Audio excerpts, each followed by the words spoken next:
Tonight's video, because I'm filming late, is, I'll tell you in a minute, but first, this is gotta be the dumbest car. You're in the light, Keegan, come on. Sorry. It is a SC300? 400. 400, oh, he's balling. On 33-inch tires, or what are they? 33 by 12. 33-inch tires, oh man. And it's lifted. Why don't we just have a video of this thing in the channel? I'm fine with that. Let's do it. All right, we'll show this again another night. Look at this. We're up here doing something. I'm basically about to do something with a car. I guess I can tell everybody we're trading a car for a car.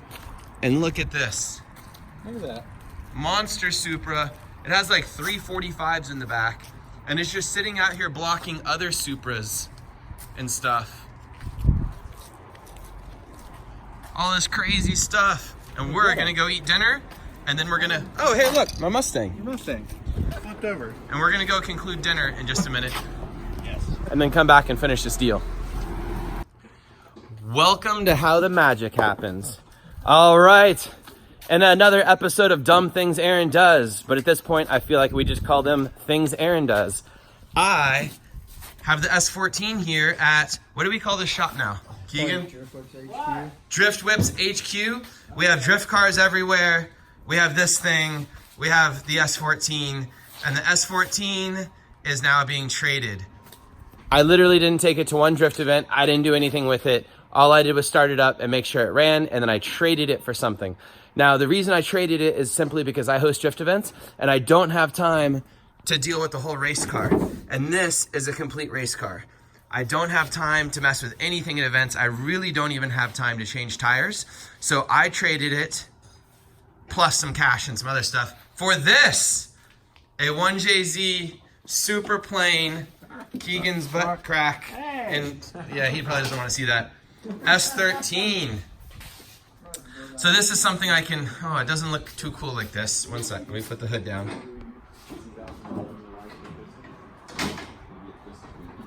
It's a 1J with a bigger turbo and some other stuff. Aero catch. Aero catch.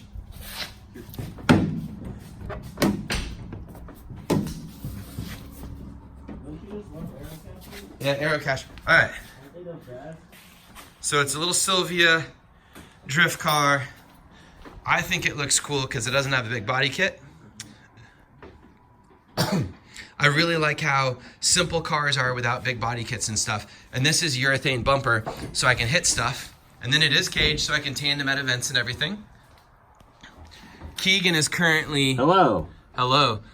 Trying to do some stuff in there. Working some magic. And it didn't come with a shift knob. I'm going to have to figure that out. I told you, I'll give you the Betty Boop one. Okay, I'll get it. It's quality. Okay, I'll get that. And you know what we should do for entertainment now? We will see which sounds better. Oh, I should name the video that. What sounds better, an SR or a JZ? What do we think it's going to be? That's kind of a rhetorical question. A rhetorical question.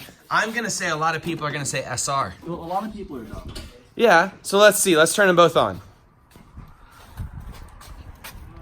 This is the turn on video. It's one of the more popular ones in the channel right now, which is hilarious. Turning on a car. Squeezing into the cage. All right. It's not currently warmed up, so I'm going to need to do that, but we warmed it up a little bit ago.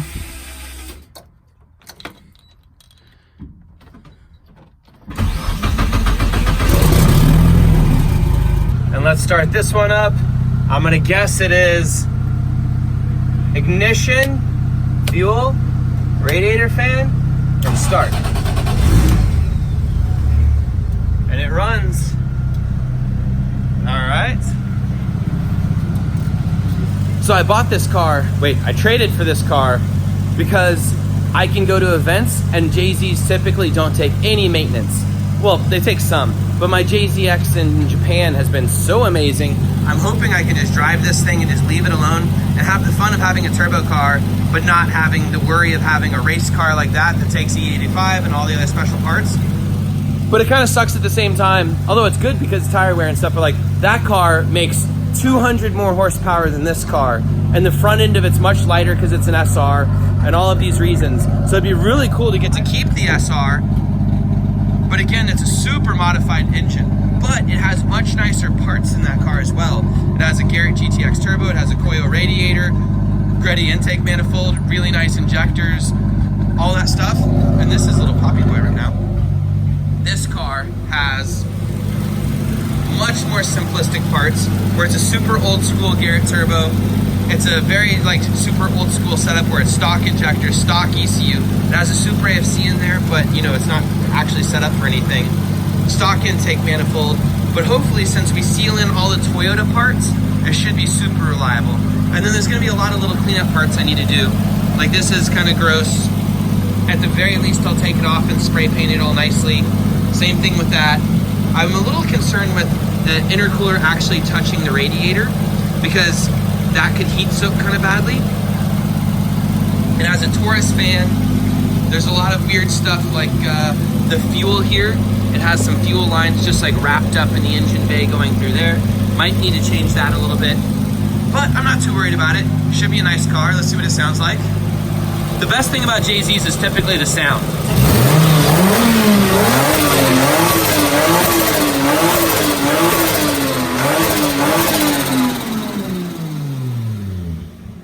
It sounds super nice. It has like the exhaust valve stem problem or whatever, I think, where these things always smoke a tiny bit. And it's actually running a tiny bit rougher than normally a JZ would with stock injectors and stock ECU and everything. I'm not too worried about it. Probably will be perfectly fine. And that's what I did tonight. I traded the thing. I am gonna take the seats out of that car and keep them for myself. And what else am I gonna do? I think that's it. I got some cash on top of the deal to even up the trade a little bit. And I'm really hoping that we have a new Lone Star drift driver that has an awesome car and wants to come out and play with us and can afford to buy a lot of tires, because this S14 is gonna annihilate tires. And right now Keegan is bleeding the coolant system because I hadn't actually bled it yet. Is that what you're doing, Keegan? Yes, I am. He is. And then what else? You said you're gonna drive this, right, Keegan? Yeah. Are you excited? I'm you have a really fast car. You have a 500 wheel car. Yeah, 500 wheel feels exactly like 600 wheel for the most part, because all you do is spin tires. Yeah. And where did yours start spinning tires, like on the highway and stuff, like 400, 500? Yeah, about mid fours. Yeah. Yeah. So this is gonna be more of the same. Maybe with even less torque than his 2J car. This is an interesting car too. This is like a very style-based car. It's incredibly low. It's a 2JZ. Not a ton to say about it. Big single turbo. Big old single. We had some video of this at Bash last year or the year before doing donuts or burnouts and trying to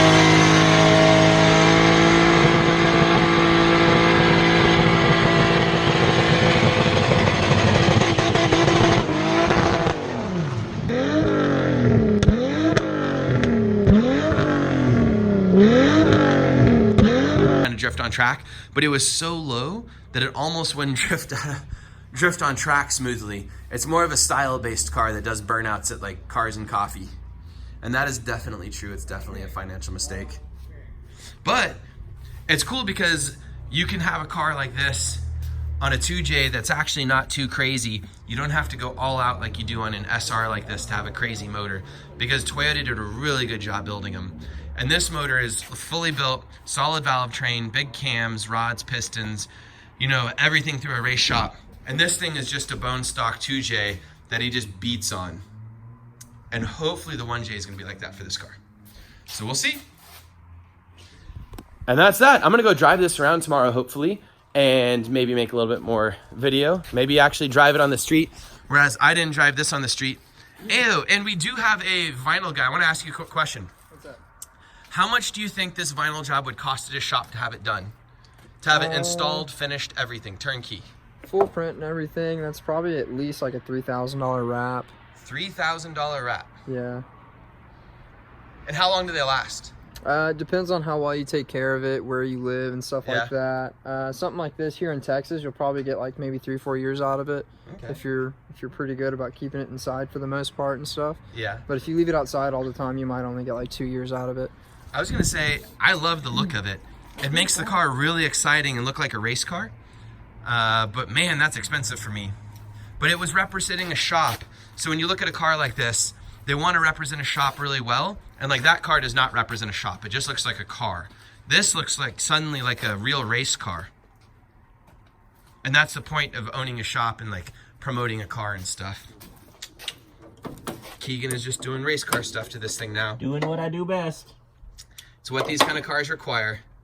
Attention. Lots and lots of attention. So I was gonna do a rev off like 30 minutes ago and see which car sounded better. And of course, the buyer showed up, drove all the way up from Austin. And what happens every time you try and sell a 240SX to someone? Shit don't start. Yeah, it doesn't start. So it's not starting right now. We got it up to temp and then it started misfiring. He thinks it's because the coolant temp sensor wasn't reading because we didn't have the system bled. So we started bleeding it and like taking care of it and like being nice to the car.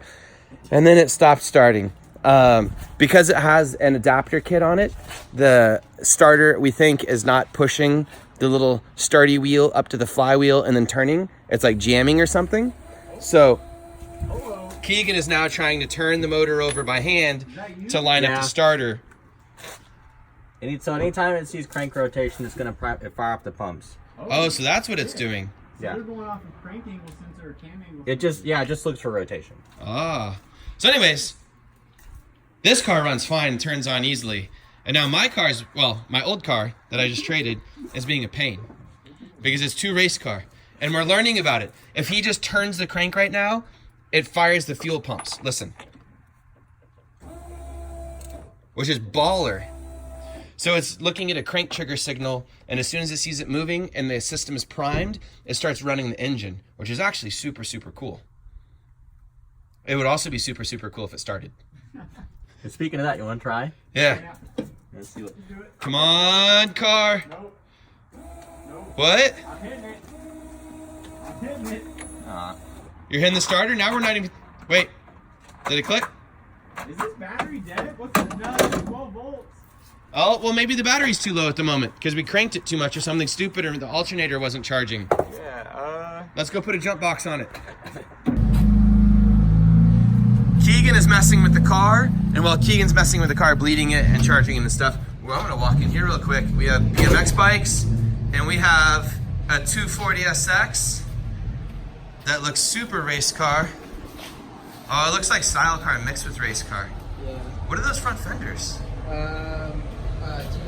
It's all type 3. Oh, you just painted it so it looks different. It's vinyl. It's all wrapped. Oh, okay. This is all wrapped. Oh, you have sparkle wrap? Yeah. Like pearl white? This silver, but you should see it in the sun, man. This thing pops. That's super cool. The picture doesn't really do it justice. He has Full interior. full interior. He actually has race car SFI padding like he's supposed to. That's good. Take note, all you drivers that are always missing that and then always taking it back off when I'm not looking. Really cool. The only thing I'm What are missing is these? the rear firewall. So Is that a open up. power thing? Yeah, there's 2 USB ports on one of them. That one is just a 12 volt Oh. lighter.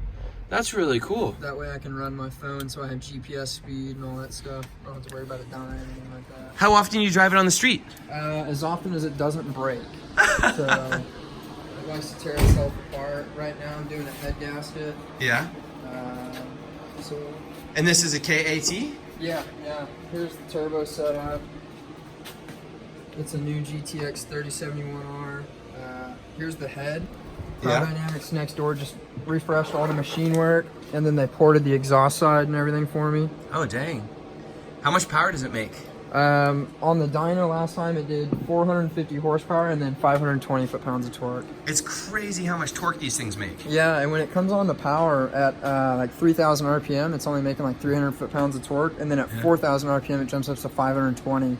Wow. So I mean, it's Wait, at what RPM does it do that? 3,000 to 4,000. Wow. So that's probably super aggressive when it does that. Oh yeah, I mean, you pick a gear and it'll blow them out. And- On the road. This is an E85 motor? Yeah, 85. So we can see a little bit of like E85 syrupiness on some of the cylinders. Did you already clean a bunch of it off? No. That's just what it looks like? Yep. Cool. And is it aftermarket rods as well? Yeah. So it's, I think it's Eagle. What are they? I think it's like CP pistons, Eagle rods, something like that. Oh, and introduce yourself. Tell us who you Oh, are. I'm Brian. Yeah. I drive drift cars and wrap cars, and that's pretty much it. Do you enjoy street driving a car that has tube frame on the front? Are there any weird things with driving something that's so race car? Rocks and all kinds of crap get kicked up all the time, so it makes all kinds of noises, so you don't ever know what's really going on. I don't know. You get a lot of weird looks from people that don't know what you're driving. It's kind of cool. And how often do you mess up the motor and it has to come apart in this thing? Man, probably every time I drive it. Because every time I drive it, I beat the crap out of it. Yeah. So. That's crazy. So what happens each time you have to pull it apart? It's usually small stuff. This time was a head gasket, but it's usually like just killing small little parts. I've killed injectors, I've killed turbos and just like random bolt-on stuff. Nothing really too crazy. The bottom end always holds together pretty good in terms of like not scattering and throwing a rod or anything like that. But do you think you're going to get this thing to the point soon where it's... I didn't hear them driving it, did they? Do you think you're going to get to the point where you can just take it to events and there's going to be no problems with it ever? Hopefully. That's the end goal, but we'll see how soon that comes. Yeah. Hopefully sooner than later. Do you ever think about changing drivetrains to try and get it to that point, like a 1J or something? I have a 1J sitting right there. Oh! A behind it. So you're going to do that? I'm going to put that in my S14. Okay. And then is that going to be a drift car as well? Yeah. So another full build, or? Yeah, well, no, that one I'm going to try to keep pretty simple. Keep all the creature features, AC and all that. That way I can drive it. This is more or less just kind of kick it at events. This is really cool, man.